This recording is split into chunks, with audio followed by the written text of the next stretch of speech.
Massaging Me is a great walk-up song by Future and Superhero, obviously. I'm so sorry. Massaging Me?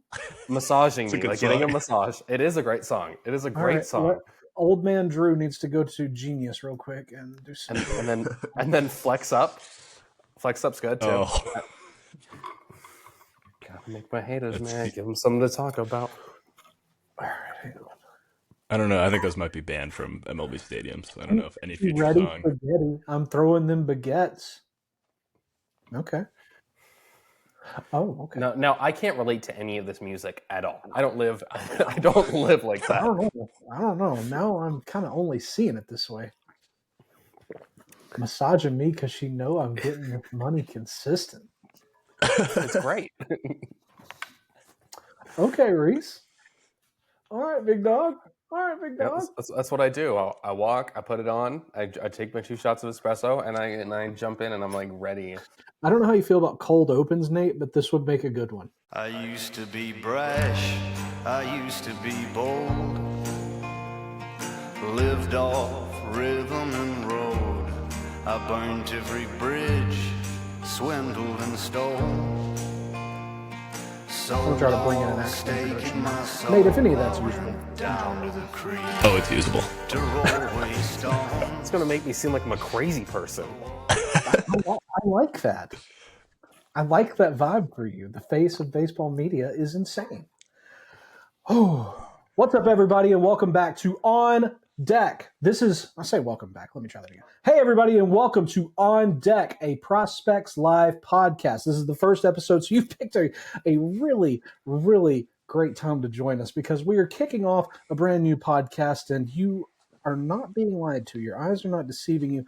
We are live and in living color, like our names are Jim, Carrie, and the rest of the cast. And, of course, it is your host, your friend, your boy, not your daddy, Drew Wheeler. That is me. Hi, how you doing? And I'm so glad to be here with you and 2 of my boys to chat a little baseball. With me, directly to my right, is one of the members of our Prospects Live scouting team. He is a wunderkind in the industry, your friend and mine, Nate Rasmussen. Nate, what up, dog?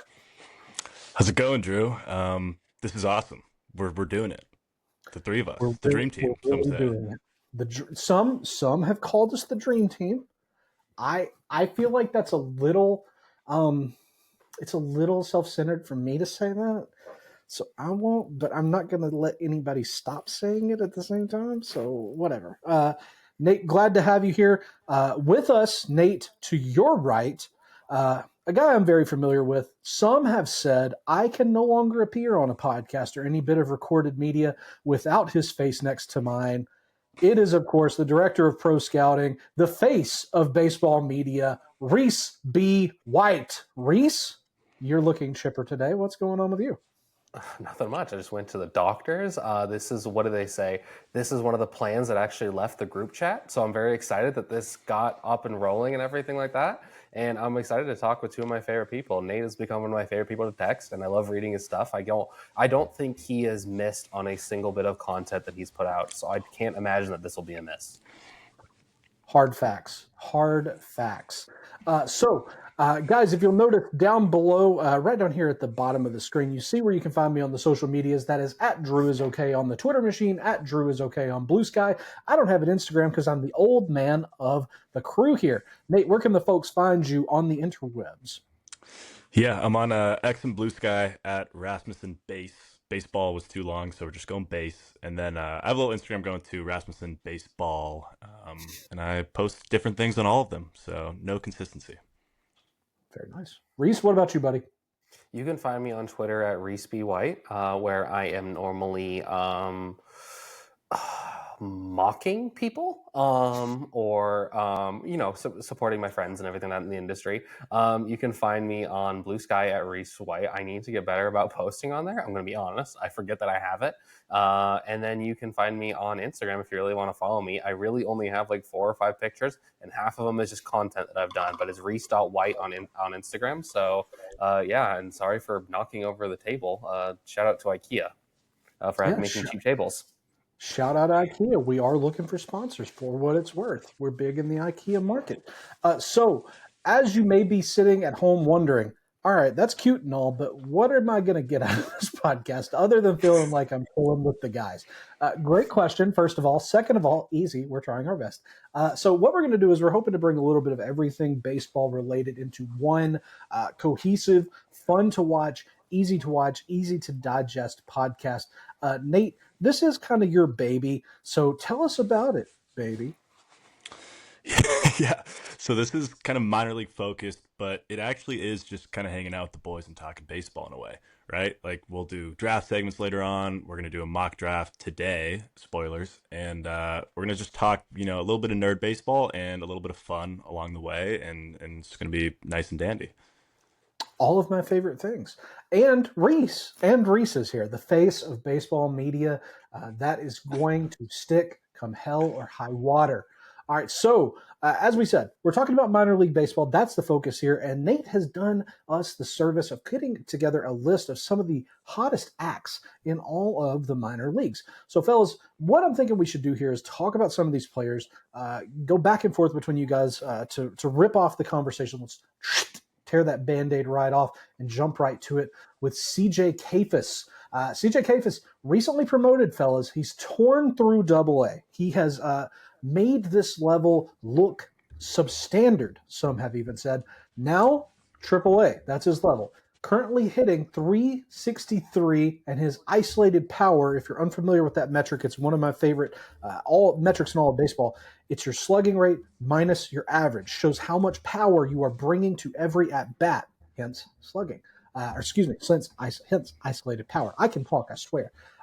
So, Nate, I'm going to pitch it to you first, buddy. What's the ceiling for a guy like CJ Kayfus, who has been sort of inconsistently scouted through the years? Some have said it's more power. Some have said it's more hit. I'm kind of the mindset that maybe it's 6 of some, half a dozen of the other. I couldn't put it better myself. I think he's well-rounded, and I think he's more well-rounded than maybe people thought. And I think the ceiling is rising in front of our eyes. He's not a guy that you're going to find on our top 100 prospects list, or probably any for that matter. But he tore up AA this year, right? He got that promotion and has torn up AAA so far too. The K rate's getting a little high at AAA, but at AA, I think it was 17.5 strikeouts. That's a percentage right there. And then 13% walks. I mean, that's pretty good. Combine that with probably slightly above average power. And you've got, probably the future first baseman for the Guardians, depending on kind of what they do with some of the other guys over there. I think so. Rhys, we were just talking about how Kayfus is not in our site top 100 right now. That's not really a knock to either you guys as a team or to Kayfus. There's a ton of very, very talented prospects in the game right now. I'm curious, has Kayfus maybe changed your opinion since the season started? So I think that he was an oversight on my part. Here I am admitting that I have problems, which I normally don't do. He should have been a top 100 prospect in my mind. Like, he is exactly what I want from a first baseman. He is left-handed hitting, so I don't have to worry about him being a possible short side of the platoon bat. He has power. He makes good swing decisions. He makes good quality of contact, and he makes a decent amount of quantity of contact. So when you put those together and create the Venn diagram, you have a really exciting first base prospect. And I think that he's going to hit for more power. Like, I just don't. I'm kind of surprised that he only has the 2 home runs to start the season. The only question I have with him is, when does he get the call up to Cleveland? Because Cleveland did spend a substantial amount of money for Cleveland's sake on Carlos Santana.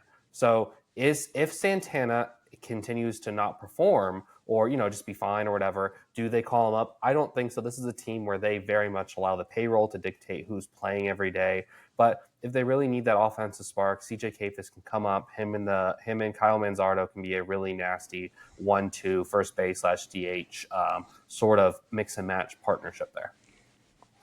I think so too. Nate, I'm going to kick it to you, buddy, because Rhys and I talked about this on Pat the Show the other day about how Carlos Santana is almost blocking him in a sense, but I think that Santana at this point of his career could almost be a fine mentor for both Kayfus and Kyle Manzardo as the Guardians are looking to kind of turn that page. It is a short-term agreement between these two sides. Do you see that as being kind of what the Guardians are anticipating, or is that something you think that these 3 guys will be able to slide into easily? I mean, you're coming fresh out of a locker room right now, man. Is this kind of something you could foresee happening? Yeah, I think the interesting thing about Carlos Santana is he was sought after not just for his production, but for his mentorship. I'm a Mariners fan. I'm from Seattle, right? And Santana was maybe the biggest locker room presence the Mariners have had in the last 4 or 5 years or whatnot. And Mariners fans really wanted him back, and I know the players did too. Like Julio Rodriguez cites Carlos Santana as a big mentor. And we also see Santana now as probably a short side of the platoon kind of guy, kind of only swinging off lefties nowadays. Manzardo's shown that he can hit both lefties and righties now. So I think Kayfus logically slides in the strong side alongside Santana. And I think Santana's there for one more year too. I think it might have been a 2-year deal. I'm not 100% sure. I know the Mariners offered him a 2-year deal. Um, but I think that it logically makes sense for those three to fill two spots in the lineup moving forward for the next couple of years. And I think Kayfus like could get called up this year. I mean, we saw kind of an aggressive, quick promotion from Double A this year. I think the sky's kind of the limit here the next year or two. I was with you when you said that, Nate. I thought it was 2-year deal, but according to Fangraphs, it is just a 1-year, $12 million agreement. So he will be done after this year. But again, I think that almost just kind of doubles down on your point, really, more than anything, that it does seem like a mentorship, guiding light kind of role, big brother sort of role, if you will, is on the table for Santana and the two young first basemen in Cleveland. Guys, I will ask one more question. If you're at home and you're looking at the numbers, you're curious, hey, these guys say CJ Kayfus is, really hitting for a lot of power this year. What's up with the 2 home runs? Not a lot of homers from this supposed power boy. Guys, we talked about the isolated power, but is there any kind of logic or thoughts that you may share with the folks at home that maybe explain why the power hasn't shown up specifically in the home run category just quite yet? So his swing is very linear. That is the thing. He has, for most of his career, sold off a little bit of power for more contact, and he has shown the ability to kind of add or subtract in those two departments, right? We're talking about a guy who runs pretty good zone contact rates. He shows good swing decisions. So ultimately, the reason that he hasn't hit for a lot of power is because he has chose not to. He has prioritized going, using the entire field and not lifting and pulling. An interesting little thing that I've just noticed looking at his game logs is he has spent time in a corner outfield this year. He's playing left field and right field. So I'm wondering if that is their way to maybe find a spot, because if you look at their corner outfield situation, you have Stephen Kwan, who is fantastic, and then you have Big Christmas, Joenski Noel, and he is either smashing 500-foot home runs or he is a windmill swing and miss factory. So maybe there's an avenue for him to get playing time there. Could be. Nate, any thoughts on that? Really what the future for Kayfus may be in terms of like the quickest insertion point? Giggity? Yeah, I think it's probably just what Rhys said, right? The fact that they're playing him in those corner outfield spots probably means that he might have a shot of playing there this year, right? In the big leagues. So yeah, I'm not 100% sure about the lack of power this year. I mean, 17 home runs last year across 2 levels. You'd like to see that go up a little higher, but he's also running BABIPs, 450 and 500 this year at 2 levels. I mean, he's hitting the ball, which is kind of all you can ask for. I think the home runs will probably come. Yeah, it's probably safest to assume that that's going to appear over time, as we would hope at least. I know the Guardians and their fans are certainly hoping for the same. Let's move on from CJ Kayfus to another player. This one certainly in the top 100 prospects. Rhys, you wouldn't have it any other way, would you? You dirty Tigers fan. You were talking, of course, about Maximum Clark. Maximum because he is walking 22% of the time. That is a 10% jump year to year. Rhys, I know that recently you've been working on something that I think you enjoy. I forget your exact quote. I think you said you enjoy it, but you're not always good at it, or backwards. You're good at it, but you don't always enjoy it. I'm talking about player comps. Which is it? Help me here. I don't enjoy player comps, but I've noticed that I am doing a pretty good job at it. So this started from a conversation that I had with Jeff Ponce, who has been really we've been talking a lot this year. We've talked about, our philosophy on going to games this year, how much minor league baseball we're watching. He, is telling me who the pitching matchups are, so I get a chance to plan out my day and everything like that. But a big thing that he wanted to know is, what do I think is a comp for Max Clark? And I spent about like a good 5 minutes thinking about it. And I ended up on Lorenzo Cain. Now, Lorenzo Cain, they obviously hit from different sides of the plate, right? Lorenzo Cain was a right-handed batter. Max Clark is a left-handed batter.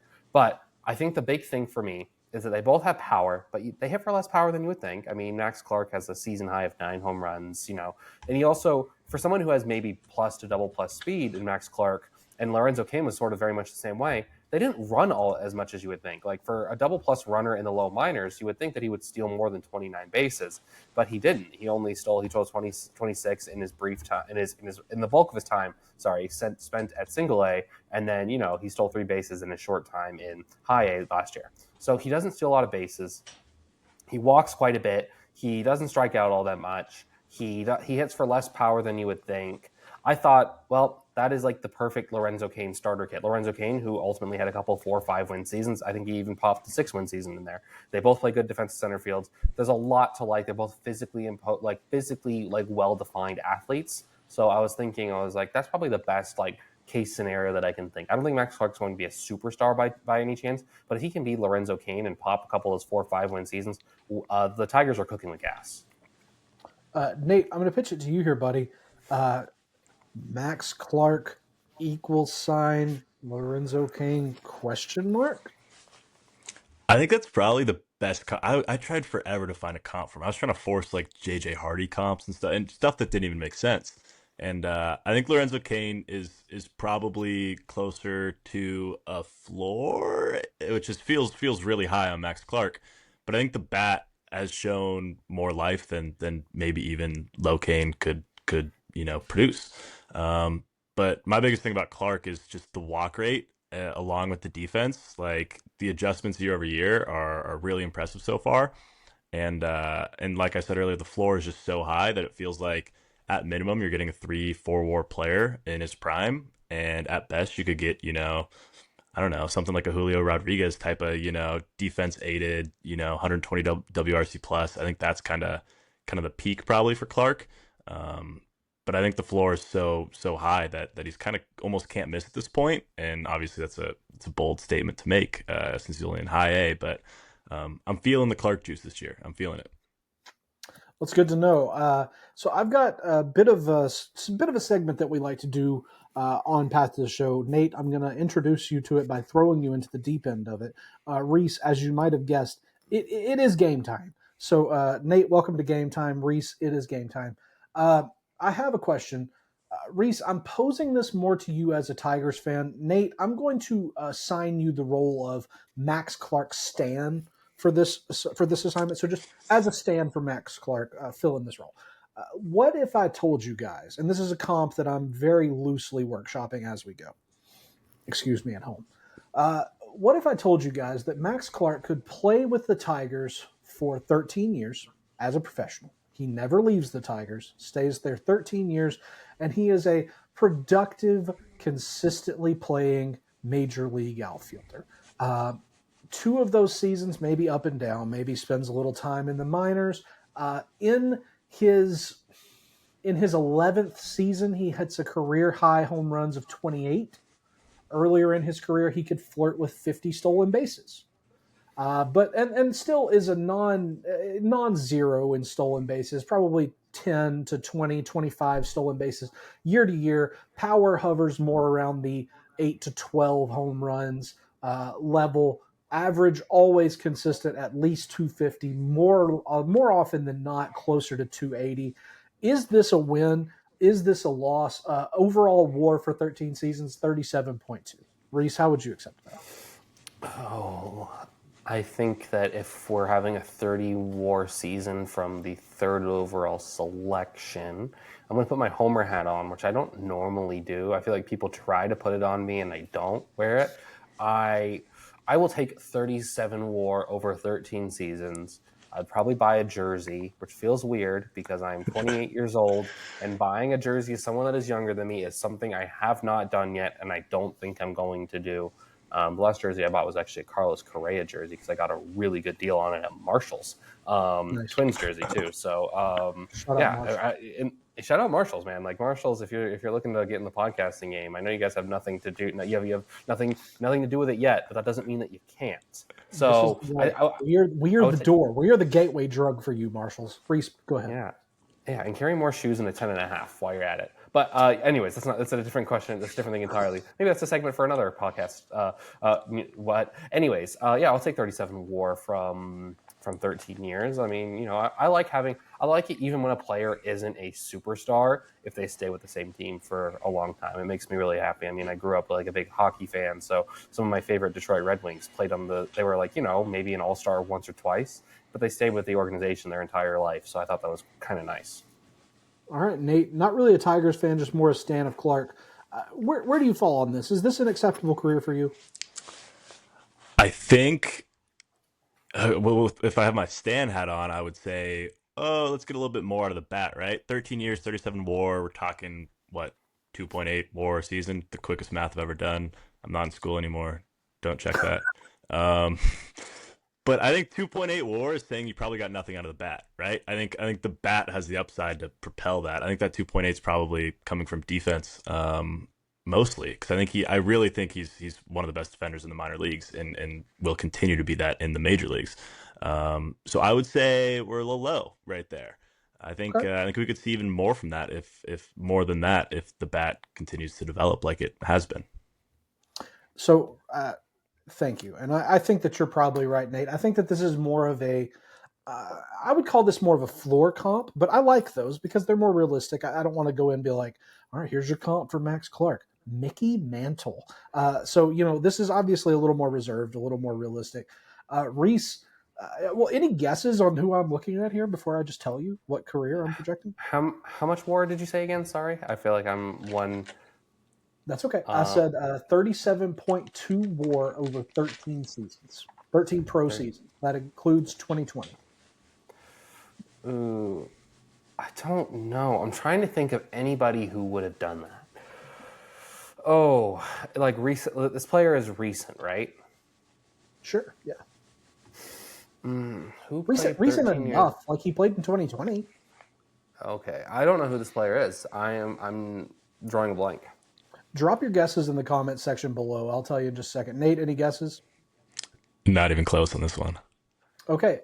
So what if hype beast Instagram star Max Clark turned in the career of Brett Gardner? That would be a great career. I hope that his head doesn't go. No, I hope that he keeps his hair. Brett Gardner is one of the few guys. Brett Gardner is one of the few guys who didn't look great bald. Like a lot of dudes age gracefully when they go bald. He did not look great when the hair went. Rhys,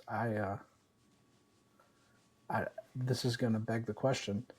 Do you think that I look bad bald? No, you look great bald. Like I'm not joking. I even told my girlfriend once. I was like, my co-host was like, he wears a hat sometimes. Like he actually has like a really good shaped head for being bald. Like that's my fear if I ever start losing my hair. I feel like I'm having a lot of therapy talk in this episode. Maybe that's what we could call it. If I ever lose my hair, I don't know how I'm going to recover. You'll be fine. You'll be fine. It's just hair. Let's move on though. We've done a good chat about Max Clark. Let's move on to another young guy that's making a ton of waves right now, guys. George Lombard Jr. He has also been promoted to Double-A. So Lombard currently walking casually 20% of the time. Pretty good.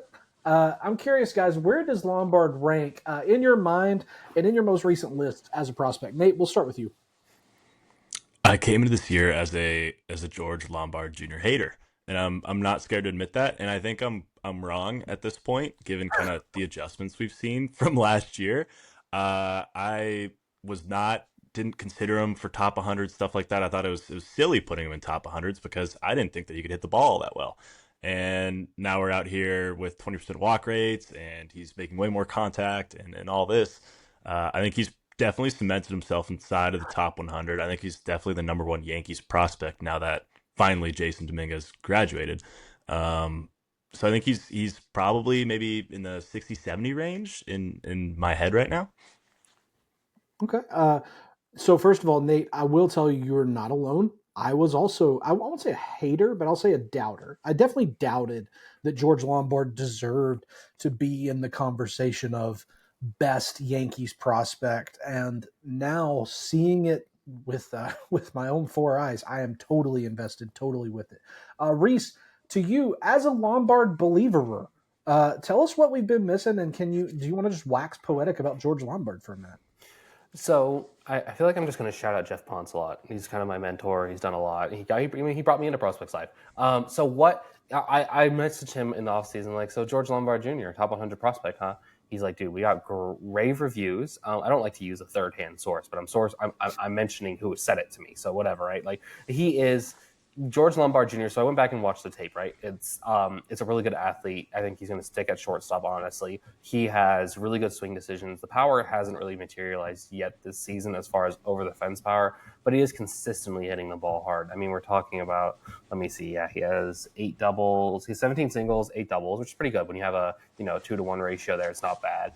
He has a triple, he has a home run, and he's, like you said, he's working deep into counts. He's putting himself in the best opportune positions, and also he's a really darn good athlete. He has 11 stolen bases. He had 39 last year. I think he's going to eclipse that total. And making his way to Double-A as a 20-year-old. He was already young for the level as a 20-year-old at High A. Now being a 20-year-old at Double-A, that's even more impressive. And honestly, once you're in Double-A, you're only a call away from the majors, because some teams are just going to skip you past Triple-A. So honestly, like, should we be surprised if we see a late cup of coffee for George Lombard Jr.?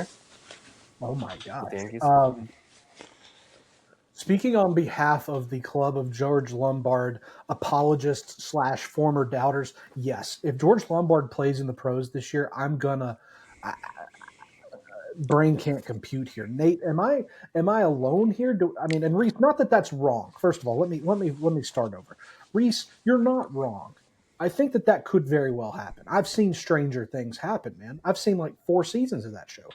What I'm saying is I'm going to be very shocked if I see this 20-year-old in Yankee Stadium this season. Nate, am I alone here, or are you with me there? No, you're not at all. I think I imagined his cup of coffee being in Double-A this year, whereas now it has turned into, the major leagues. I think that part of it is the Yankees could maybe use a little help in the infield. I mean, maybe thinking ahead more towards next year, an early debut in 2026, I think could be in the cards, but we need to see that power creep up before that happens. And if you debut him this year, he's going to strike out at probably a 40% rate. I mean, you're going from high to the majors in 1 year as a 20-year-old. I think that's probably aggressive, but I think the Yankees might be operating more out of need right now than actual, thought. Keep in mind, this is the bottom of their lineup. This is the 8 and 9 hole hitter. Oswaldo Cabrera, who has actually been kind of good. Like, I think that he's been a little bit under the radar. And Yorbit Vivas, who is a prospect who has been around for a long time. And he's playing second base. So I do think that maybe if they really want to get aggressive, they can. I know it's an aggressive shout on my part, but I think that George Lombard Jr. might be getting fast tracked to the majors a little bit. Because let's be honest, the Yankees, we made fun of on a recent, video on demand segment on Stadium, that the Orioles did nothing to address their rotation outside of signing Tomoyuki Sagano, who's been good. But if he's your rotation ace, you have a lot of problems there. And Charlie Morton, who has looked cooked and bad and both at the same time. So, the Yankees didn't do anything to address their infield situation. So maybe this is the internal. Maybe it's aggressive on me to say it, but maybe this is the internal the internal addition that they can make that fortifies what is a lineup that can be hot and cold at certain points. Fair enough. Who am I to doubt you, Rhys? I think that's a hot take. And that's why you are the face of baseball media, Rhys, is because of your steaming hot, insanely pimped takes, and we're here for it. Nate, I see here in the rundown you have recently seen Johnny, don't call him Jonathan Farmelo, the whole farm, as some people call him. He has recovered from an ACL injury. He's back, 2 homers in his first series in action, playing center field. Nate, my first question, is Jonny Farmelo insane? Second, is he truly this good? Yes and yes. I think I was pleasantly surprised by everything I saw from Jonny Farmelo. I knew that there was some hype. I hadn't seen him in person yet. And he plays for my Seattle Mariners. And I didn't really consider him as this huge riser. He looked good in a cup of coffee in 2024 in single A. But man, he 11 months post ACL. He's playing center field and leading off in his first game for the Aqua Sox, who are arguably the best team in the minor leagues right now. I mean, the top 7 in that lineup are all really notable prospects for the Mariners. And in his first game, I think he struck out his first at bat, and then he went yard his second at bat, which is pretty incredible, in my opinion. And he looks every single part of 20 years old. I mean, he looks fresh out of high school. Not an ounce of a beard on the kid. And it was really impressive seeing that he probably still has some more in the frame to kind of develop, but he also is a true center fielder with plus speed, plus really probably plus fielding at this point, and looks like he is going to be a riser this year on these top 100 lists, as well as maybe a threat to unseat Colt Emerson as the number 1 Mariners prospect. I mean, Farmelo kind of has the power that Colt is currently lacking, and I know Colt has the pedigree and whatnot, but Farmelo has a couple more tools right now than Colt Emerson does, and I'm interested to see how this develops, as they'll probably be playing with each other all the way up until they make the major leagues together. Very well could. Nate, from your live look from this kind of first exposure, or more direct exposure, I guess you could say, to Farmelo, as of right now, what's the carrying tool in this toolbox? Yeah, it's probably honestly the speed and defense is going to be the floor, kind of similar to Clark. He has that kind of high floor between those two traits. We haven't seen him steal yet this year, which is definitely kind of an ACL related incident. I'm sure the Mariners told him to probably cool it on the base paths to start out this year, kind of ease him back into things. But he had 18 bags last year in 46 games, so we know the speed's there. And then the power is probably the next big tool, which could develop into kind of the whole big picture of Farmelo will be the power. Very good. Love to hear it. Rhys, from your looks, I know you have seen Farmelo live a couple times as well, right? Yeah, last year I saw him quite a bit. I actually saw him the day before he tore his ACL, which I never want to see a player get injured. So that's not fun. But yeah, so I saw him the day before, and everything is just smooth. There's a level of base running savvy there that I think that once he does start stealing bases, you'll see, Nate. I like the way he sets up pitchers. It's not just going off pure speed. He understands the art of stealing bases. I think that his pitch recognition in center field is quite advanced for someone his age. I noticed last year when I saw him that he was angling himself. He was moving a little bit to the gaps, cut those off when he saw on the card that this is how the player likes to play and everything like that. And he was, performing really well. He was such a smooth defensive center fielder that I thought he was the best defender that I saw last year in center field. So I'm all in on the Jonny Farmelo hype train. I know I've said in a few group chats, I think I said in our staff group chat, that he is the second best Mariners prospect over Felony and Celestine. I think he has more ceiling than Celestine, and I think he has a higher floor than Celestine. I don't know if that's a hot take or not. And I think Celestine's awesome. I haven't seen him yet, but I'm probably going to go see him the next week or two.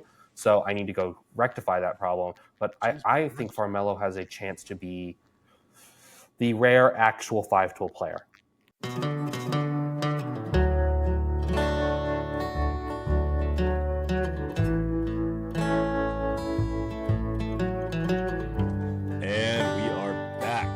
Our next segment is going to be MLB surprises and disappointments. This could be a player, this could be a team, this could be anything you want it to be. But kind of moving away from our minor league section, let's kind of take a look at what's going on in the MLB right now and what's kind of caught your guys' eye. Rhys, what do you got for me? Okay, so I want to show everyone somehow behind the scenes and everything like that, right? These guys have written very detailed responses, and they have scripts that they're going to follow. I'm just going to go off of vibes. And honestly, I don't think the vibes can be any higher for me personally in my fandom. The Pistons, they lost in the first round, but after being the worst team in basketball last year to making the postseason, I'm riding high. The Lions season didn't go the way I wanted to, but the Tiger season has kind of left off where it started, or kind of started where it left off last year. We're talking about an explosive offense that is complicated to keep an eye on who's playing because there's so many platoons. There's Kerry Carpenter, there's Andy Abania, Zach McKinstry is suddenly the best hitter on the face of the planet at certain points. And then, Riley Green's been awesome. He's the first player in Major League Baseball history to hit 2 home runs in the 9th inning of a Major League Baseball game. Pretty crazy. Kerry Carpenter, one of the most handsome men in all of baseball, just continues to be like the best platoon hitter in all of baseball. And we're talking about a rotation that is absolutely loaded. Rhys Olsen, I don't agree with the way his parents spelled his name, but that's fine. That's a different issue entirely. Casey Mize has been awesome. He's looked like the #1 overall pick. Tarik Skubal has been the best pitcher on the planet. If you have anybody else, you can argue with a wall. Tarik Skubal is the 1-1 pitcher in my mind. So, and I mean, the bullpen has been absolutely nasty as Chris Federer just spawns these demon relievers out of nowhere. And they've been absolutely like the best team in the American League Central. Honestly, I think they're the best team in the American League, but I don't want to get ahead of myself. So yeah, I mean, this is like, I don't allow myself to self-indulge in my homer. Childhood Rhys would be super excited about this. But yeah, I mean, the Tigers have been one of the bigger surprises. I think people were expecting them to take a step back, and they've taken a step forward, and I think they're running away with this division. Wow. Big homer energy there from Rhys. I don't know, Right. Drew. I mean, I like the Tigers. I like the Tigers a lot. I think they're fun. I think they're young. I think they're good. I don't know. Tarik Skubal, best pitcher in the league this year. A couple things in there I'm not so sure about. But I'd like to hear your thoughts on the Tigers before we go to your surprise, Drew. Rhys said that child Rhys would be excited for himself to indulge in his homerism. Adult Drew is glad for him to indulge in his homerism. I like seeing Rhys with opinions and Rhys with his homerism and his homer tendencies. I think Rhys is probably 75% correct on everything he just said, and that's not a knock to Rhys. He's excited. I mean, I think that we need to see continued steps taken forward for guys like Spencer Torkelson, for guys like Cole Keith, for guys like Will Vest. I think we need to see these guys keep at the level they're at, which is a very plausible thing to have happen. I think that it's a very realistic thing to happen, to meet that kind of level that Tarik Skubal has been at, and kind of see Riley Green take those last couple of steps forward towards being a very consistent major league player as well. But Nate, I don't want to transition too sharply, so hold on to the handle above at home. But my surprise for the year is going to be from Nate's favorite team, actually. Ironically, it's going to be Jorge Polanco.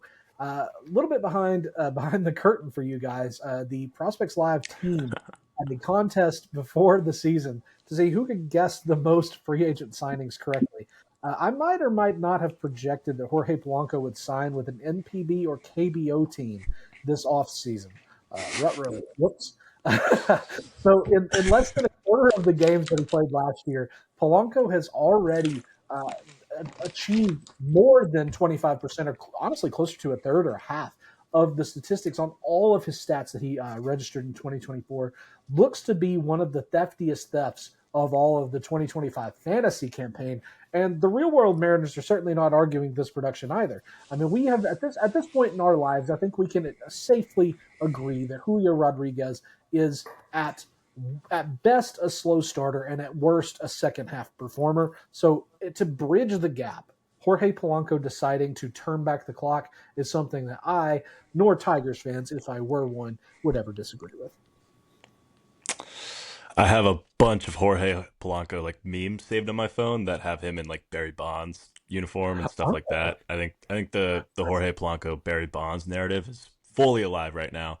Excellent. I think it's a great surprise pick, and I also think it's awesome that he can only bat left-handed, and teams are consistently trying to get him out of the game by putting a lefty pitcher in, so he has to go to the bench because he's got a couple injuries these last couple of years, but something's still preventing him from hitting from both sides of the plate. But that's said to be coming soon.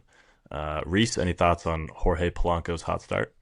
Yeah, do you know what? I didn't even. I mean, I don't even know if I put a prediction for Jorge Polanco. Maybe I need to go look at that. I thought it might be time to go spend time with the family. Which again is nothing wrong with. Spending time with your family is awesome. Unless you don't like your family, that's a totally different thing. I'm not casting aspersions on Jorge Polanco. I assume he very much enjoys his family. But the resurgence that he's had is quite incredible. I mean, I don't know if it's going to carry, but if Drew said, if he can kind of be the first half gap to when Julio Rodriguez awakes from his first half slumber, then we could be talking about a really fun team. I know that I have said some mean things about the Mariners on X and Twitter. I have said that they are not a seriously ran organization, and they are atop the American League West last time I checked. So maybe I'm not the best at making predictions because I thought that this was a team that the rotation would take a step back. It hasn't, even with players getting hurt.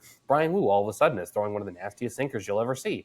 Who would have thunk that? So yeah, I mean, this just in general, this whole team is good, but Jorge Polanco's resurgence has been quite nice because he was someone before last season I was hoping the Tigers would get. Before they signed Colt Keith to that contract and everything like that, so it's been quite a nice thing for Jorge Polanco and the Jorge Polanco stands, and for my friend Nate, who has a good team to watch for once. I have been keeping your receipts of all the BS that you say about the Mariners, by the way, so that will come back to you in the World Series this year. I just want to make that's that all right. That's all right. People are retweeting my Jack Caglione takes from the draft as if the guy hasn't changed at all. So yeah. People are retweeting your Jack Cags tweet. We can talk about that in a minute. Rhys, your official projection. I literally put for Jorge Polanco NPB/KBO. I should be shot.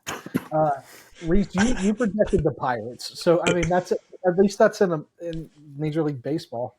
Shout out Greg, guessed the Mariners right on the nose though. Is the Pirates a Major League organization? Like that might be spend time with your family sort of situation.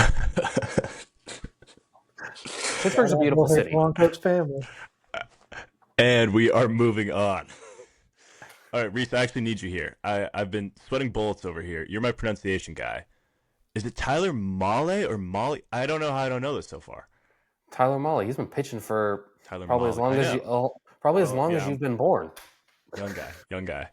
I've only watched Mariners baseball my whole life until the last 3 years. So Tyler Mahle is my surprise pick. And as I'm going through this, I think I kind of did my surprise all wrong here because I proceeded to basically tear him down in his performance so far this year. But I'm going to go with it, right? So he's been one of the best pitchers in the whole league by stats like ERA. He hasn't given up a home run yet, and his statistics look similar to the rest of his kind of career, though, which is kind of a bit alarming for a guy with a 1 ERA. The Sierra is at a 4.1. The FIP is at a 2.5. But he is locating the ball well. His stuff's taken a minor tick up to still below average, but not horrible.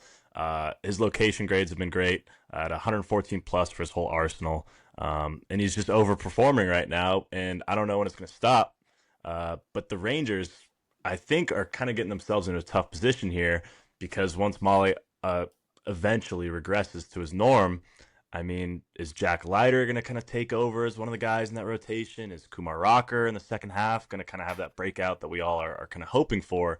I'm not really sure what the Rangers are going to do with their pitching staff once Tyler Mahle goes back down to earth. And I'd love to hear your guys' thoughts on that.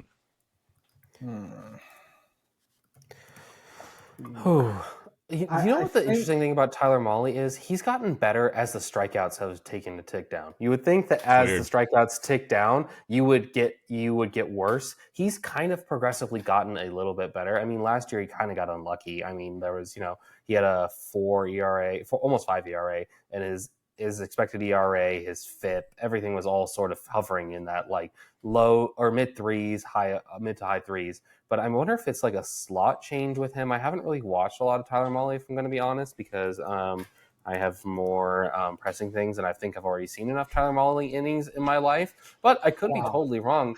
I mean, everything looks good. I mean, he's, the pitch values are fantastic. The fastball shape looks really good. I mean, he does give up, when he does get hit, the average exit velocity does tend to be pretty high, but he's not walking anybody. So even if he does start giving up the home runs, I don't know why I said it like that. He, it'll be single shots instead of the crippling 2-3 run home runs that can kind of destroy a pitcher's outing and everything like that.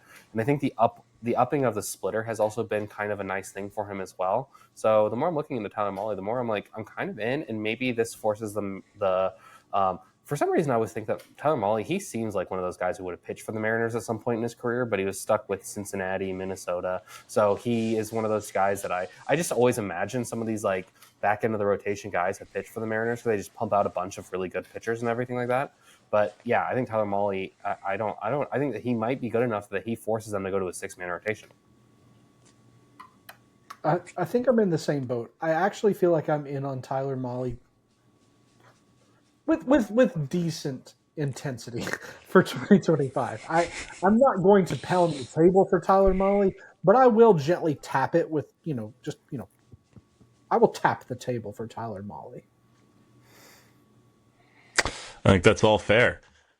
Moving on to disappointments. Drew, we're going to go right back to you.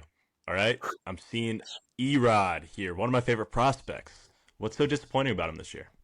Oh, brother, it's such a shame. This is me talking to one of my favorite children. I'm not mad. I'm just disappointed, and obviously bearing the lead because you just said this is disappointments, and so obviously, at this point, I feel like I have waved a banner for Emrod for years, and at this point, I guess what I'm starting to suffer from is just a classic case of prospect fatigue, and maybe it's not prospect fatigue as much as it is injury fatigue. I'm ready to see this guy have an extended period of play so that I can get a proper assessment that isn't broken into three separate chunks of a season. One thumb needed off-season surgery for a ligament tear. Now the other thumb has a strain. Before you know it, he's going to have a face issue. It's just bizarre stuff. Already been on the injured list for AAA once this season, is slashing 235, 366, 279. Still getting on base, obviously. It's Emmanuel Rodriguez.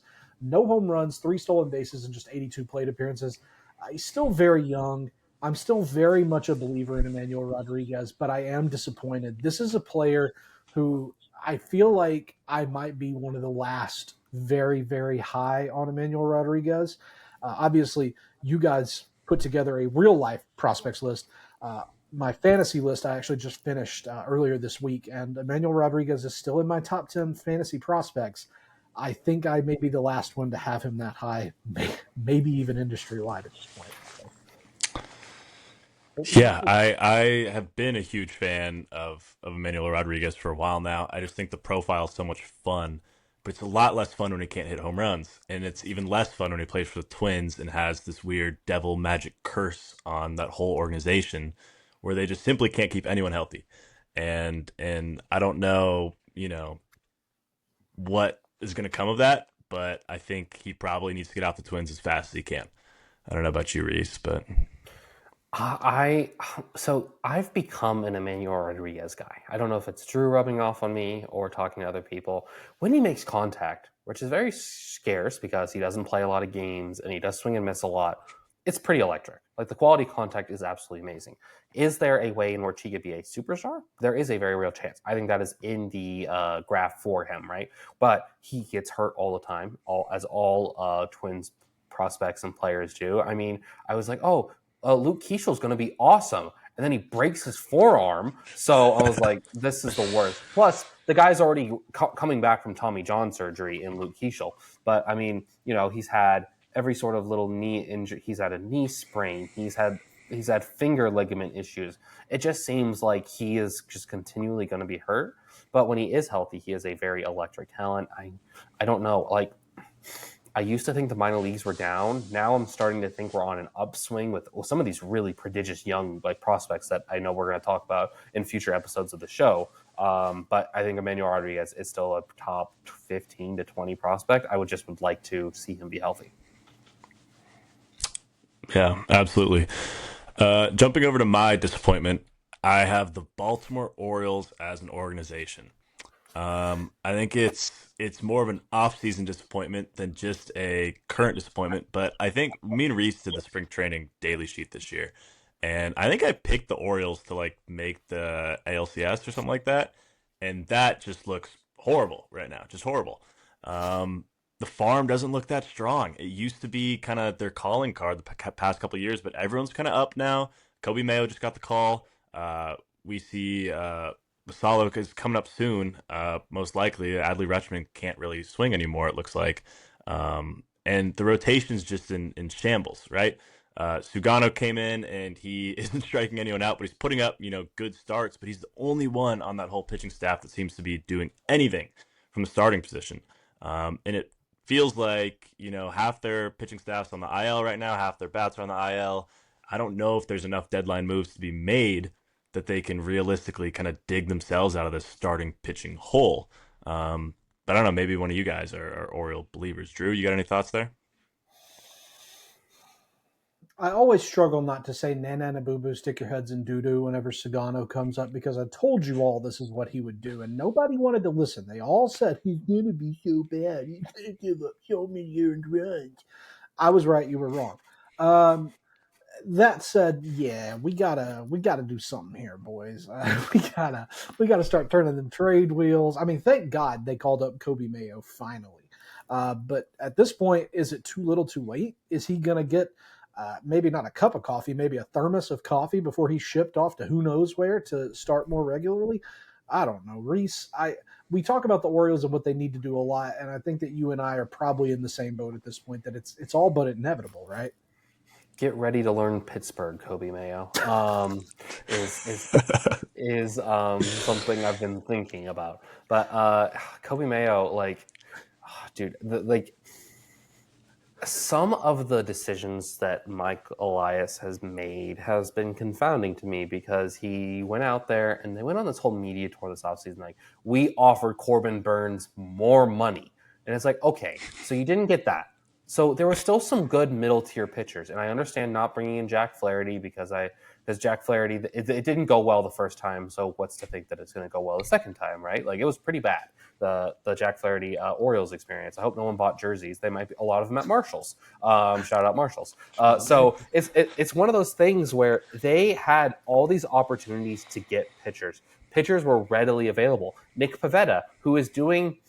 I think we did a video on demand. I forget where I've done it. Everybody wants me apparently as the face of baseball media. I hate that so much. It's going to drive me nuts. No, by the way. But Nick Pivetta is having his 5 or 6 good Nick Pivetta starts. He's just getting them out of the way in the beginning of the season as opposed to the end of the season. He could have been an Oriole.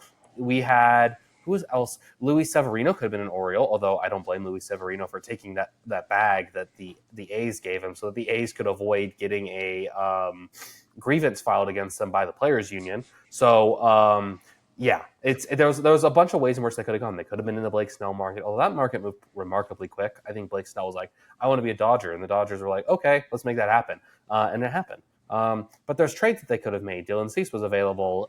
Michael King was available. There was a bunch of different ways in which they could have upgraded this rotation. I mean, someone that I'm going to talk about was readily available. So it's organizational malpractice what they've done with this pitching staff. It is kind of embarrassing for a team that is trying to compete to have a rotation this bad with tradable assets that teams want. Teams want young, cost-controlled bats, and the Orioles just are. I think Mike Elias is a little bit prospect hoardy, to use a word that I know gets floated around on Twitter. He likes to have all his prospects, and he likes to have his cake and eat it too. I couldn't agree more. Well, your disappointment, Rhys, still could be an Oriole, and at this point, might be the favorite to be an Oriole at the deadline. I mean, he's definitely on the move, right? And I'm sure you guys can kind of think about who we're talking about. But Rhys, who's your disappointment? Emmanuel Rodriguez, that's a Fangraph face ahead. Sandy Alcantara, get ready to learn Old Bay seasoning. Because we are talking about Sandy Alcantara has been one of the worst pitchers in all of baseball after being, 2022. I believe that was a Cy Young year. 2023, he was really good before he got Tommy John. And 2025, let's just say things are not going great. The strikeouts are way down. I mean, 31 innings, and 23 strikeouts. That's down even for a guy who's not known for being a strikeout and inning sort of guy. The ERA is up. I think he's still coming back from this injury because like the arm slot's weird. He's getting a lot of ground balls, which is nice, but he's also giving up a bunch of home runs and giving up a bunch of runs. He has just not looked like himself. I mean, it's too early to like even look at like the pitch mix and everything like that because like all of a sudden the curveball is being thrown more, even though even in his best year he didn't throw the curveball like at all. The slider is down. The four-seamer is down. The sinker is up. The changeup is up. And the changeup is his best pitch, which he should be throwing more. But you need everything else to sort of play off of that, I mean, I know Nate probably grew up with him. King Felix, right? Like the changeup, once the fastball went, the changeup took a step back, right? And I'm very worried that is what might be happening here with Sandy Alcantara. I really hope that he bounces back. He might be an Oriole. I mean, the Orioles need to get a whole new, not a full rotation, because Sagano, if he's your 3-4, you're doing all right. But this is a team that needs to heavily invest in the pitching market at the trade deadline. Drew, thoughts? My initial thoughts are Sandy Alcantara isn't doing himself any favors as we're recording this. 5 innings runs to the Dodgers in 5 innings. If I can quote Arthur Spooner from The King of Queens, Freddie Freeman bent over to Sandy Alcantara. "Hello, sweetheart. I am your daddy." I don't know if that even picked up on the audio. Either way. I think you just blew out your speakers, Drew. Well, that's going to be it for our kind of surprises and disappointments segment. And next up, we will have a mock draft for you guys.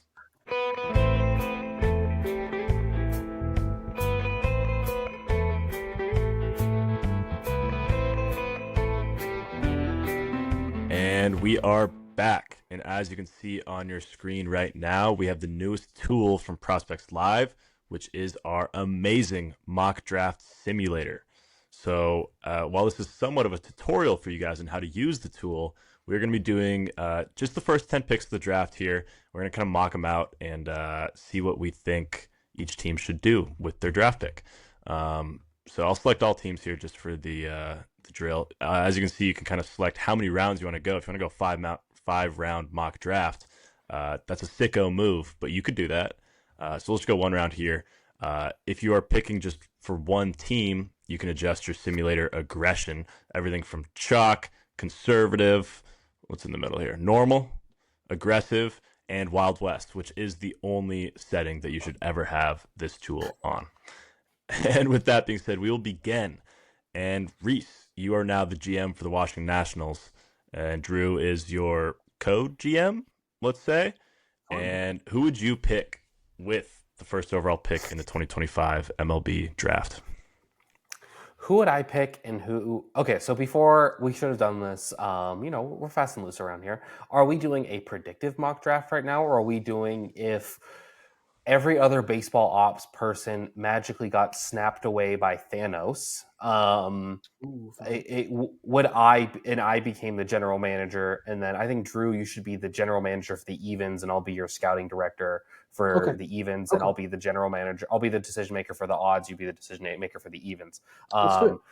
Okay, so are we doing it that way, where if I became the general manager, or am I predicting what? Why do I not know him? He's famous. He's a famous general manager. He got ejected during COVID. As you can tell, I don't know a lot of other things other than baseball. So Mike Rizzo. There we go. Or yeah. Anyways, what are we doing, fellas? I think we should put you in the chair here. I think the people want to hear what the face of baseball media would do for their own team. Agreed. Okay. Well, then it's going to be very easy. I don't even think. I think I'm sprinting up to run the name in. I think Drew, you agree with me. It is Jamie Arnold 1-1. I'm going to get a card, or what do you call a whiteboard? I don't know if you know what that is, Nate. I know you're very young. Teachers used to write on whiteboards with dry erase markers. And then they used to have chalkboards. I don't know about that though. But yeah, Jamie Arnold 1-1. I don't think it should be any more complicated than that. But I'm going to talk to my my assistant, Drew. What do you think on that? I think that this is probably the best talent in the draft, arguably. There are other guys that we could say have the highest ceiling in the draft, but we're getting a little bit in the weeds for the amount of time that we want to spend on this. Yeah. Maybe this is something we could dive into in a little bit richer detail later on. Maybe with the 3 of us even managing 10 teams separately, and we have a lot of routes to this. If you want to see us play around with this tool that Smada has made for Prospects Live, drop us a comment down below and let us know, and we'll definitely do it. I think you made the right call though, Rhys. And so on behalf of the Los Angeles Angels, as that says, need to tell Smada that needs to be correct to read. The Los Angeles Angels. That's his team. Come on. I do want to play to the let's play to what they do, Rhys. The Angels are going to pick somebody that's going to move quickly. So I'm going to eschew all of the high school talent, which I know is a broad move here. Arguably the top talent in the draft, Seth Hernandez. One of my favorite players in the draft, Billy Carlson. Lord, if there's any way that man can make it to Tennessee, let it happen, Lord. Let your will be done. And then Ethan Holiday, maybe the most famous player in the draft. None of them are going to be the pick. I know Smada is going to smite me if I don't take Devin Taylor here. It seems like that's what he's manifesting. We're going to take Jace Laviolette. Lord Tubbington himself is coming to Los Angeles before you know it. Rhys, any thoughts here? No, I think that with the way in which he's been hitting in the past couple of weeks, this kind of is the ceiling for him, and I think this is a good spot for Jace Laviolette. I'm going to. What could I do that would upset Nate the most? No, I'm just kidding. The Mariners are, honestly, they are in the driver's seat of this draft. They are sitting in the perfect spot. Yeah. At 3, they get to just go best player available, which is the way every team should go. But I'm going to go with Seth Hernandez, who might be the best player in this draft. Were you Thank highlighting you. that intentionally, Nate? Oh yeah, I was trying to persuade. Okay.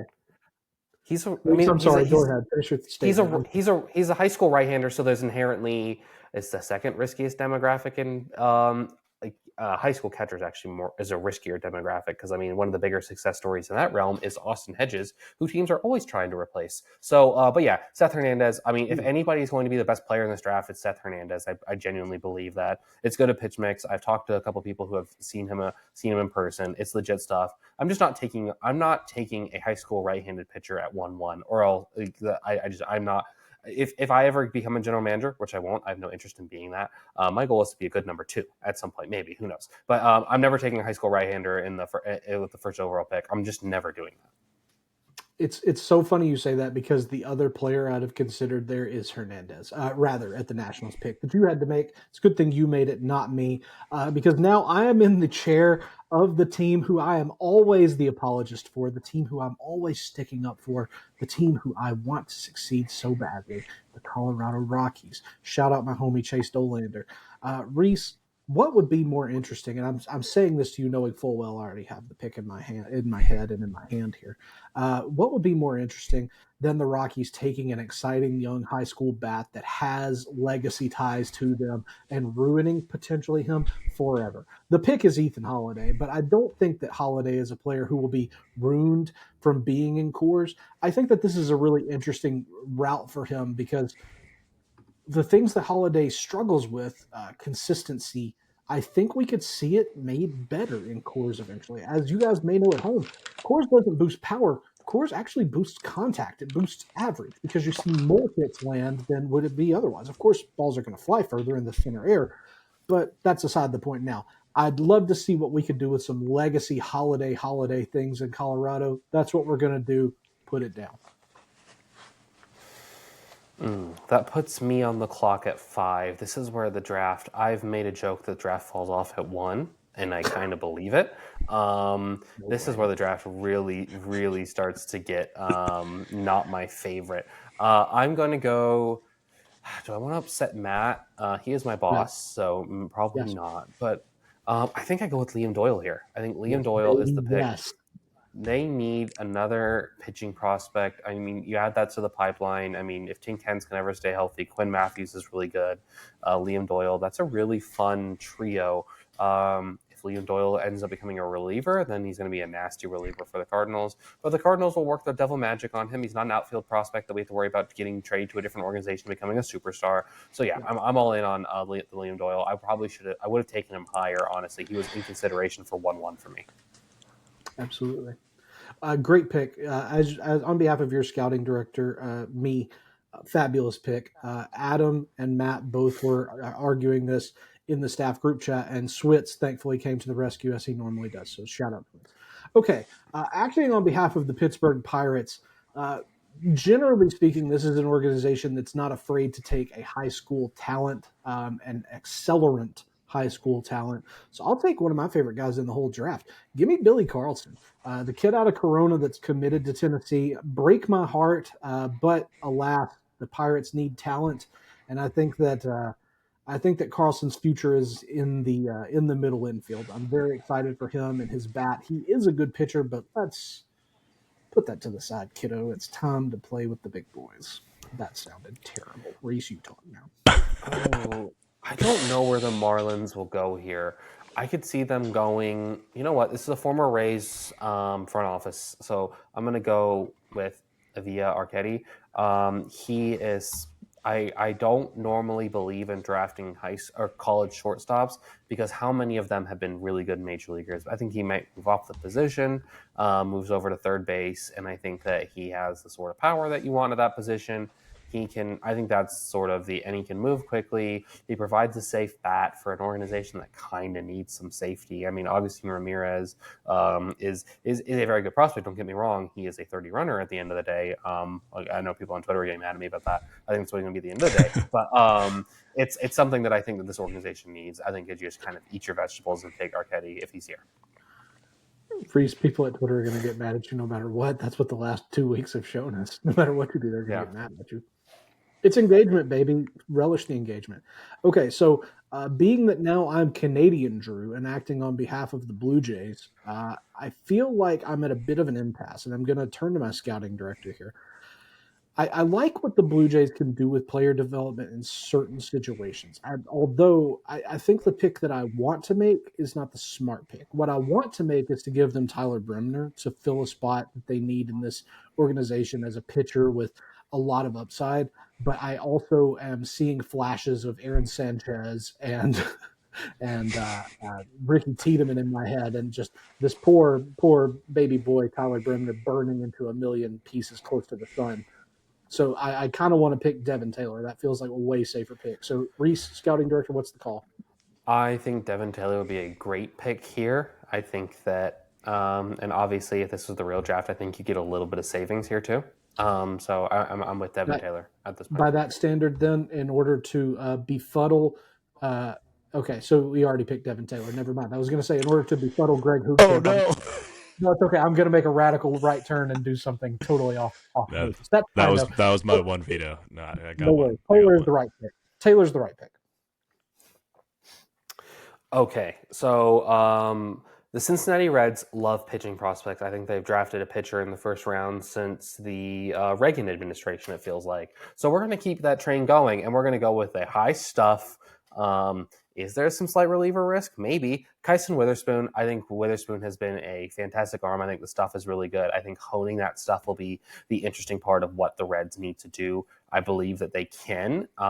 He's not nearly as polished as Chase Burns. Brett Lauder was basically signed, sealed, and delivered to the major leagues the moment that he was signed. We're just going to drop this guy in, and he's going to be a 3/4 for us for a long time.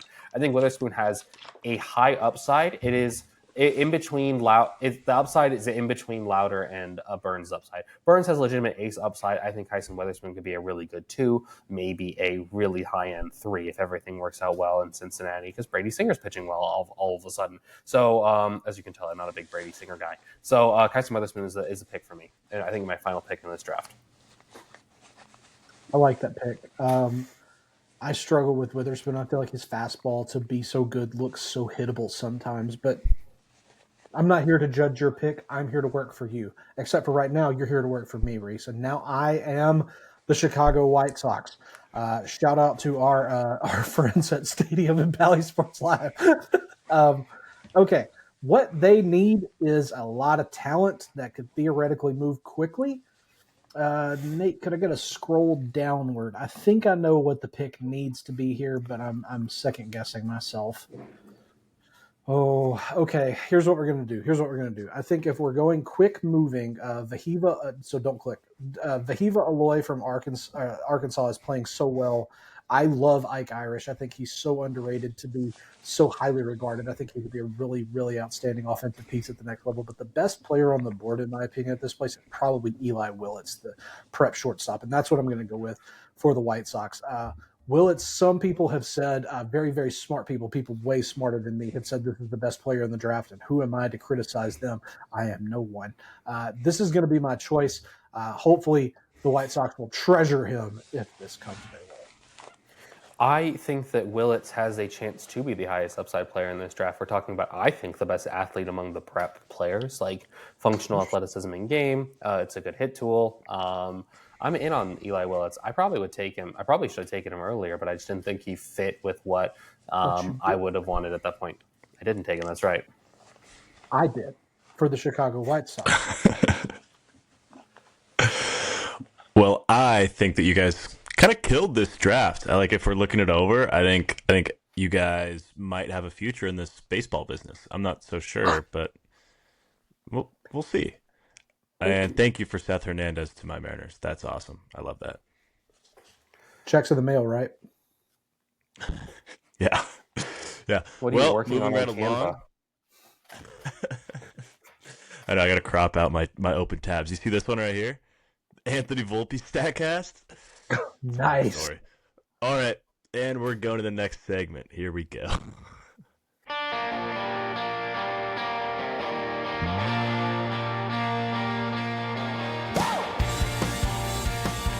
So, we have a lot going on at Prospects Live. I feel like we are pumping out content with a ferocity unknown to mankind.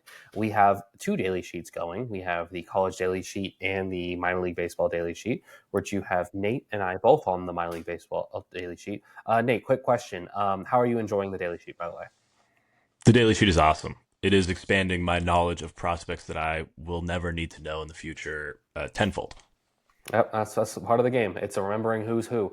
Complex Ball is also opened up, so shout out to Alex Jensen. He is going to be joining us, or he's been joining us on the Daily Sheet. So another article series that we have been going that's been really good is Darren Doc, who I should have learned his last name, Eisenhower. It is the Sunday Smoke articles. They are really good. They do a really good job of highlighting the players that you need to keep an eye on in your dynasty leagues. We have new dynasty podcasts all the time. Greg is doing a fantastic job. I believe Matt is also hosting more of those. He's been a really fantastic host. You should go back and listen to the episode that Drew and I were both on, because I only listen to podcasts that I was on, Drew. I keep telling you guys this. We have Will Thompson's, Matt's son. He's not actually, but I'm starting to get that. I want to start having people thinking that he's a Nepo hire. Will Thompson's 2024 Draft Stocks Riser and Fallers. I have talked him into making that a consistent series, and I think we're going to go into deeper looks, deeper draft picks and everything like that. Will Thompson's been fantastic.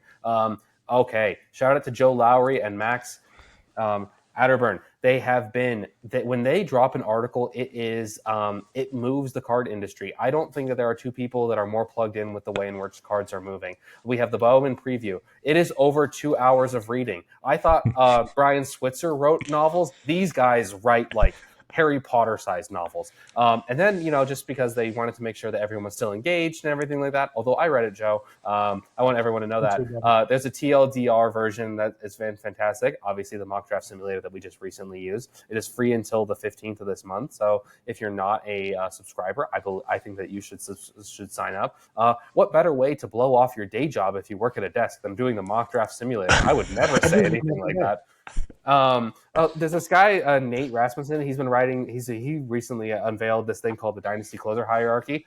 Shout out to Zach Agnos, the apple of all of our eyes. The P Live Plus has been updated. We have 18 and 19-year-old hitters from the complex, and soon we're going to have more pitchers and everything like that, get them more thing. And also, I don't think I'm eligible for this, and I don't think any of us are eligible for this. We are doing a jumbo hobby box break, and we are doing a giveaway. If you are a subscriber, if you like, and I don't know if you had to comment on the post. I can't remember that. I should have done a better job of researching that. But if you've made it this far, go look on our Twitter, go look on our, our Blue Sky. I believe it's on there too. It's a great way to get into what is a fantastic product. And Joe Lowry and I believe this guy named Drew Wheeler are going to be doing the break, if I remember correctly. So I think that what's going on in Prospects Live, there's a lot going on. There's going to be a lot more going on. We have live looks from Nate and everything like that. So we are your one-stop shop for baseball. I genuinely believe that, as the face of baseball media would say. Just real quick, you like and share the post on Twitter to be involved in the Bowman break. You have to be, like we said, a subscriber to Prospects Live, but it starts as low as $5 a month, guys. Like, that's literally the cost of one overpriced cup of coffee. You can get baseball information dropped to your inbox every single day. One of my favorite parts of my day is reading the articles for the day and doing one mock draft and blowing off just 45 minutes of work. It's good for my heart, though, so the doctor says I need to keep doing it.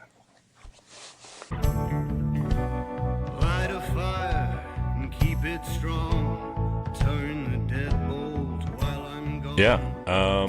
Moving on to our last and best segment that we offer on this podcast that has only ran for one episode, which is this episode.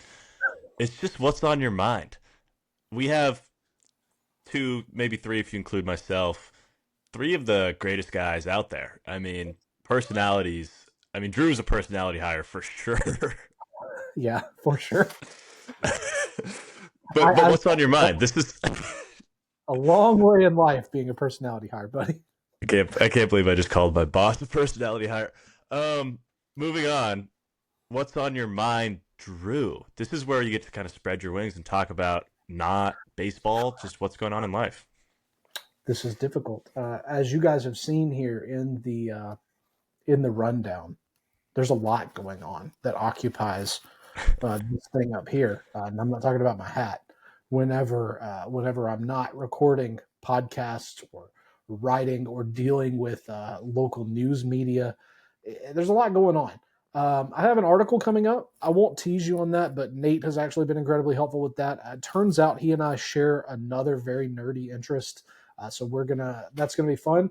My favorite television shows. Let's talk about one of those. We'll talk about those. That's what I'll choose to discuss. My favorite television shows. One of them, Bob's Burgers, is going to be starting up again. New episodes later this month. I am so excited. It's been too long. This is the show that, along with God and my family and a steady diet of milk, brought me out of a serious depressive episode. So shout out Bob's Burgers. Lauren Bouchard, you're the man. But guys, here's what I want to talk about. It's been on my heart recently that I need to apply to play Survivor. And I need both of okay. So Nate, you haven't talked and dealt with me as much. So Rhys, I'm gonna ask you first. I'm really curious, and you're not gonna hurt my feelings. I want to know how you think I would do on Survivor. I think you would make it really far. My question is, you are so nice that I'm afraid that someone's going to take advantage of you, and that is the only way I don't see you making it to the end. You are so nice, and these people on Survivor, at least I haven't watched in the past, 5, 6, 7, 8 years, but from what I remember, it's not. There's always the guy that everybody loves, and then they vote him out way too early. And I'm afraid that could be you. But you could be an electric. You'd get a lot of screen time. Thanks, Nate. I'm curious, man. You and I have been fast friends. I think that's the best way I could describe me and you as fast friends. We are very quick to be good pals. I need you to level me like a wrecking ball right here. So for the viewers back home, this is the first time with either of these guys that we've talked face to face on a screen or whatnot. It's been phone calls or text. So this is my first real full taste of Drew, and I think that you would be too good at Survivor, therefore you would lose. You'd get voted out so fast because everyone would look around and be like, everyone's gonna pick that guy to win. No one could ever. But here's where I'm contradicting myself. I don't know how I could write your name down. How could you vote off Drew Wheeler? Because you're probably the lifeblood of the camp. You're the glue guy, right? You're the Mikal Bridges of the tribe. But here's what I really want to see is I want to see you hunt for a hidden immunity idol. I want to see you get up into some trees, get in some swamps, get in the water. I don't know, man. I've never been compared to Mikal Bridges before, but I'll certainly take it. That's what's on my mind. Rhys, I'm gonna kick it to. Actually, no, Rhys, I'm not gonna kick it to you. I'm gonna kick it to Nate because Rhys, yours is gonna be a much more exciting way to end the show. Nate, yours is one that I relate to on a deeply personal level as the old man of the show. So go ahead. What's on your mind, Nate? NARP life, man, which stands for non-athlete regular person, I think. I don't know. I've just been throwing it around the last 2 days since I became a NARP. So I am in college currently, finishing up my senior year. I graduate on Saturday from school, which is super cool. But my college career just ended in the playoffs at Bushnell University here in Eugene, Oregon. So Pacific Northwest boy here. And this is the first time I haven't had to do baseball pretty much every single day in 8 years. And I've played since I was maybe 3 years. So I actually took my first nap today, which is something that as a baseball player, I've never been able to take a nap before. I mean, practices in the afternoons, we got lifts in the morning, I got school during the day. I've never been a nap guy before. So I think I'm opening up a new chapter in my life, and I'm concerned I'm going to stay up until 2 a.m. tonight. But the nap was refreshing. I don't know if you guys are nap peoples or not, but okay. First of all, yeah, obviously. Have you seen me? Second, big Rhys, nap guy. Yeah, Rhys. I know Rhys is a nap guy too.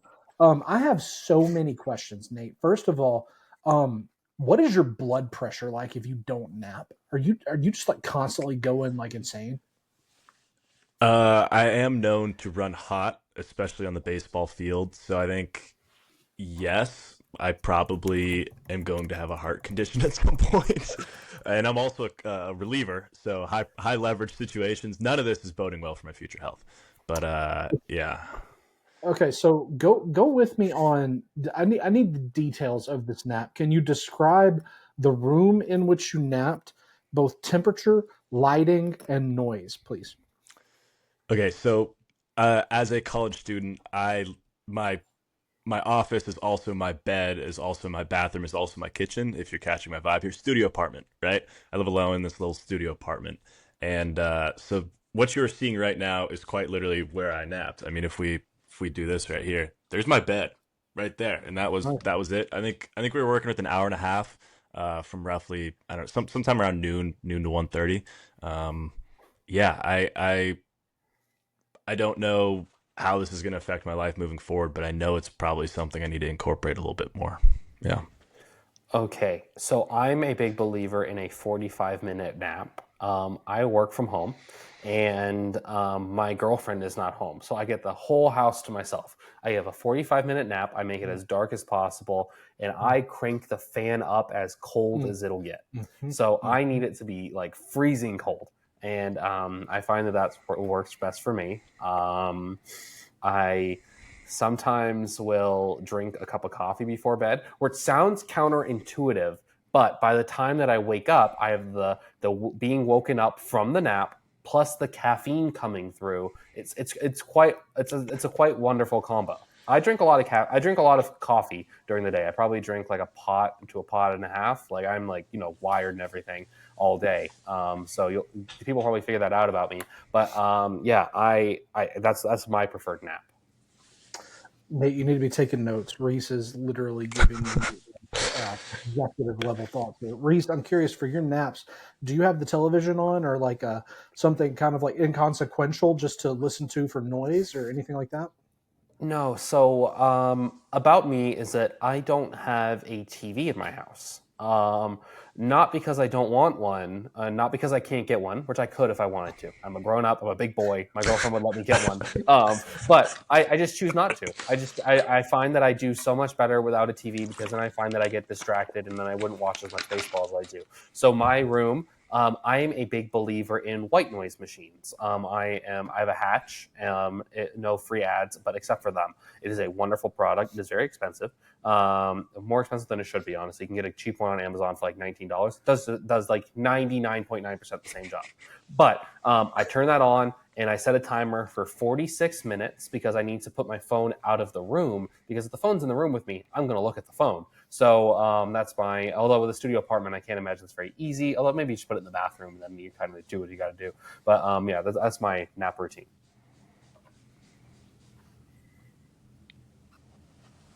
Nate, I think that so the only difference that I have with Reese, freezing cold, yes, dark as it gets, yes. Um, I like to have something to listen to or even watch to put me to sleep. I have an ongoing YouTube playlist that I add things to, just things that catch my eye, to listen to as I'm trying to get to sleep.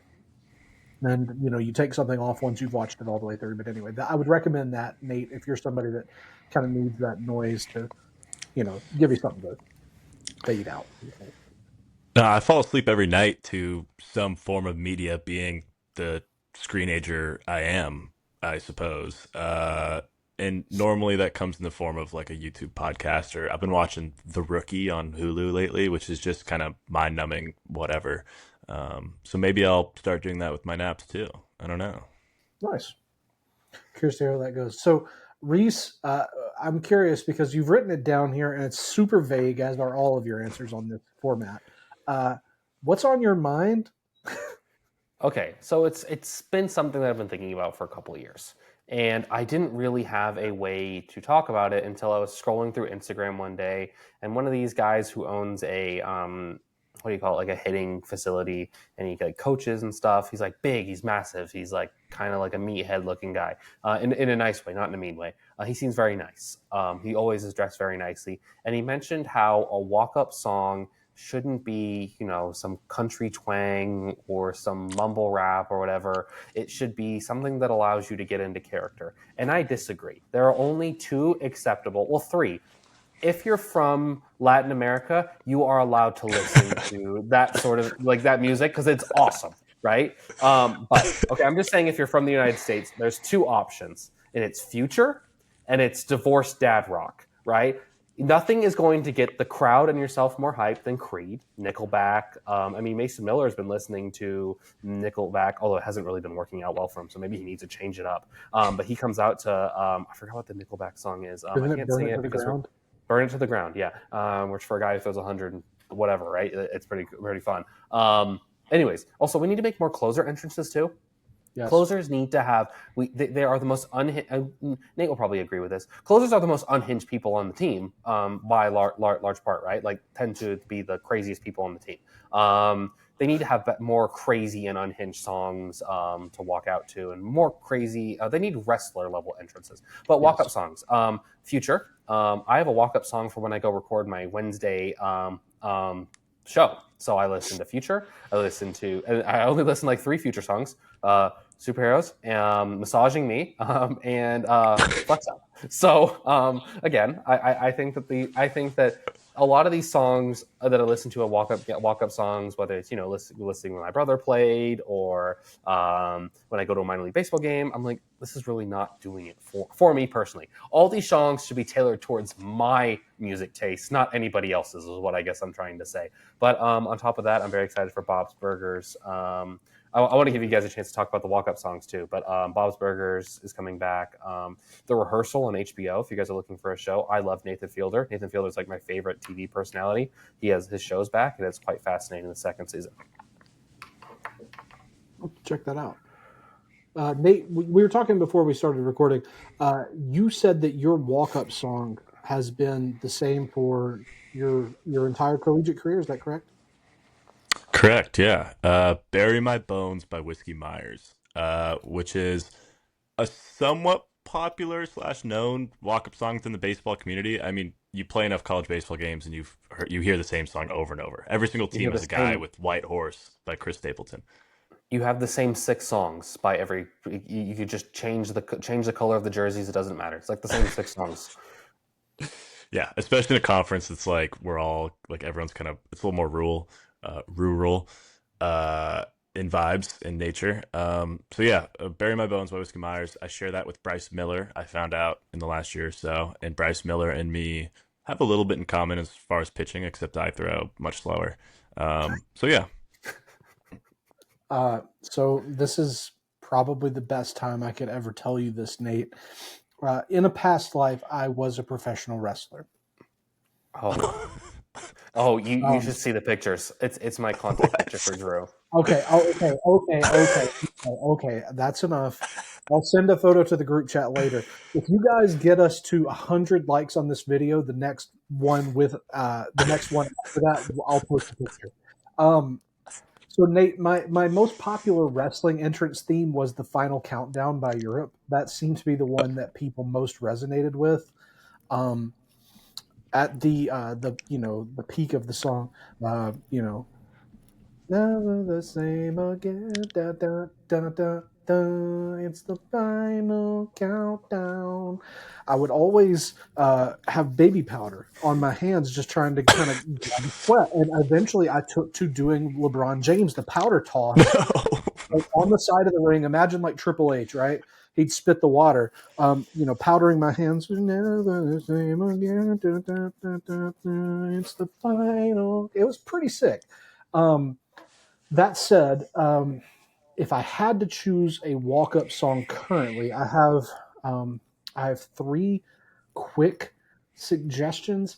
The ones that I've come up with are, and I'm imagining myself as a closer as well, like you said, Rhys, unhinged. Nate, you agreed to it. I'm nothing if not charmingly unhinged. I think something that would be interesting is a very slow, almost melancholy closer entrance, because they're not going to hit if they're depressed. So give me Simple Math by Manchester Orchestra. That's literally a song about like infidelity. That's going to depress me and them. That's a good one. Hey guys, it's just me here. When I was going through the editing process, we kind of picked up on some microphone issues throughout the episode. I did my best to cut those out when they were present, but I wanted to redo this kind of outro here for you guys because we did have some pretty heavy kind of disturbances within the microphones. Um, Essentially, just to round things up, we're going to be releasing this podcast every Tuesday on YouTube and every podcast platform that you could possibly think of, such as Spotify. The video version of this podcast will be exclusive to the Prospects Live YouTube channel. Clips of this podcast can be found throughout our social medias, as well as TikTok, Instagram, stuff like that. I want to thank you guys so much for being here. I'd also like to thank the Drop Teens, who have made every single song that you've heard throughout this episode. We have a cool little deal going with them where they're going to kind of be the exclusive music partner for this podcast moving forward. So make sure to check them out on Spotify because I'm not an Apple Music guy, but check them out wherever you get your music. Thank you so much for being here, and have a good day. I don't wanna try that hard. I ain't gonna show that card. People start to wonder if you live here now. And the boys in